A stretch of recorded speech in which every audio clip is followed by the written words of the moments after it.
À l'automne 2021, l'équipe de direction de l'ULHN a lancé un processus d'auto-évaluation encadré en vue d'obtenir le label HR Excellence in Research.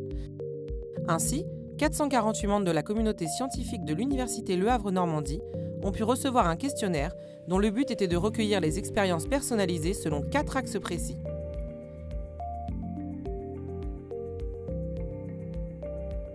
Cette enquête, menée auprès de chaque groupe de R1 à R4, a généré une mobilisation importante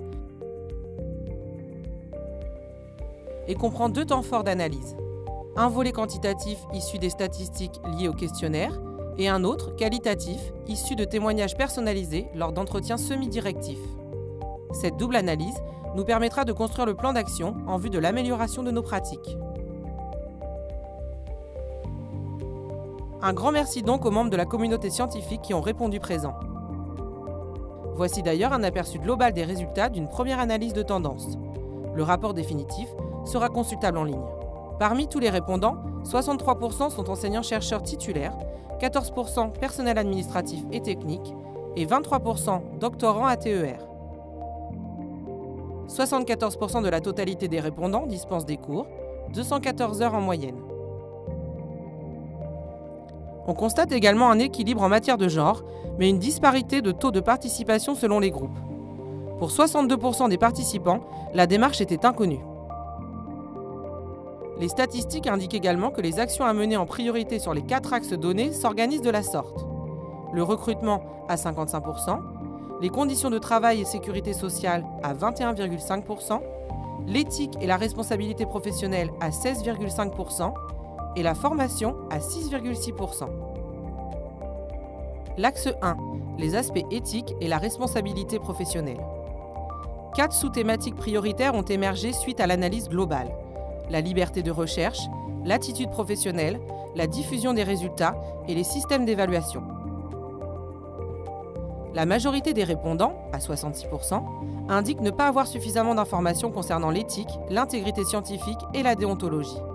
Ils demandent plus d'informations sur le financement de la recherche au sens large et les responsabilités afférentes, scientifiques et financières. Un focus doit aussi être porté sur l'accompagnement en matière de valorisation et de médiation scientifique. L'axe 2, le recrutement. Il est également ressorti 4 sous-thématiques à aborder. Les répondants ont souligné l'importance en matière de recrutement des questions suivantes. La reconnaissance du jugement du mérite, des procédures de recrutement ouvertes et transparentes, la reconnaissance des qualifications et celle de l'ancienneté, surtout pour les R4. Les points de vigilance remontés dans cet axe concernent la diffusion des postes, notamment via les canaux à portée internationale, jusqu'ici largement méconnus, la description des fiches de poste, les procédures de recrutement, la détermination de la fonction postdoctorale. L'axe 3, les conditions de travail et la sécurité sociale. Des dispersions de résultats selon les groupes sont à noter, néanmoins, la communauté dans son ensemble remonte 3 chantiers prioritaires. Les procédures de gestion des conflits relationnels et professionnels semblent problématiques, malgré un dispositif mis en place mais apparemment méconnu. Proposition d'information et d'action sur les dispositifs de mobilité de carrière. Mise en place de temps d'échange, d'écoute et de cohésion.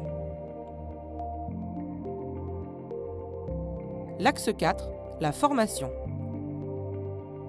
Les attentes des répondants portent majoritairement sur l'accompagnement de l'insertion professionnelle des jeunes chercheurs, l'accès à la formation et au développement professionnel des personnels en lien avec la recherche et l'accompagnement aux prises de fonctions de direction. Une fois les données collectées et croisées, le plan d'action élaboré portera sur 4 types de mesures: la création de procédures, la communication, le développement d'actions et la formation.